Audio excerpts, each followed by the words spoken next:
Mr. Speaker, I'm proud to yield to Mr. Blunt, our Republican whip, such time as he may consume. Distinguished whip is recognized. Mr. Speaker, I rise today in opposition to this resolution. General Petraeus said a resolution like this would discourage the troops. The Secretary of Defense said a resolution like this would embolden the enemy. This Congress should be doing neither of those things. What this resolution will not do is take a position on what we should do as we face the challenge of our generation. President Johnson was criticized a generation ago and still today for choosing bombing sites in Vietnam.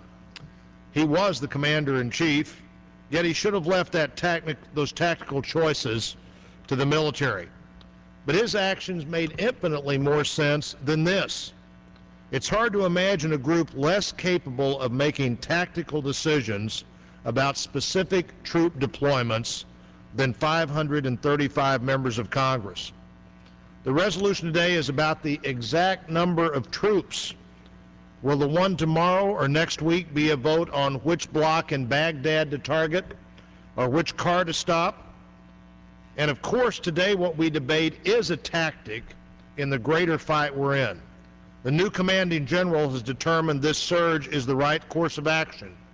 The Iraq Study Group was supportive of, quote, a short-term redeployment or surge of American combat forces to stabilize Baghdad or to speed up the training and equipping mission if the U.S. commander in Iraq determines that such a step would be effective, end quote. Mr. Speaker, we can all agree that the current situation in Iraq cannot continue.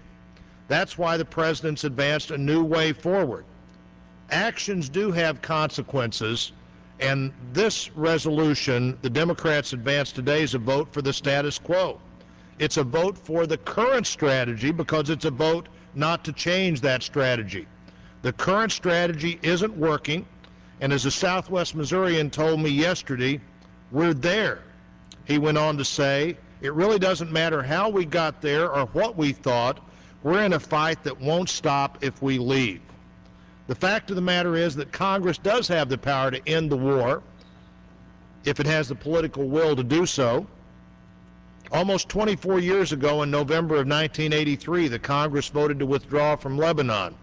By March of 1984, many of the proponents of this resolution voted then, who were members of Congress then, voted to leave. They lost 153 to 274, but the message was sent and we left anyway. And when we left, the myth of American weakness began to take hold in Al-Qaeda. The language of this non-binding resolution doesn't tackle the tough issues of war. It tries to have it both ways, disproving the tactics but supporting the troops. It doesn't say we'll fund the troops in the future or not fund the troops. It doesn't say we'll supply the troops in the future or not supply the troops. This resolution just says enough not to say anything at all. America should see this move for what it really is, a political first step to cutting off funding for the dangerous mission our troops face. The truth is we're at war against a hostile and ferocious enemy that will stop at nothing.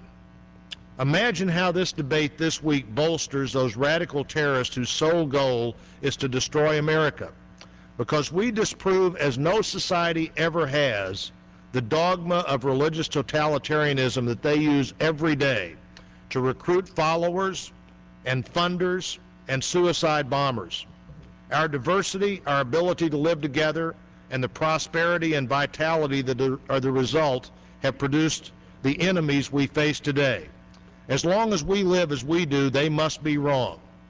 This week, the Congress will send the signal to those enemies and to those who fight to protect us from them that America has the will and indeed the courage to continue fighting these Islamic totalitarians,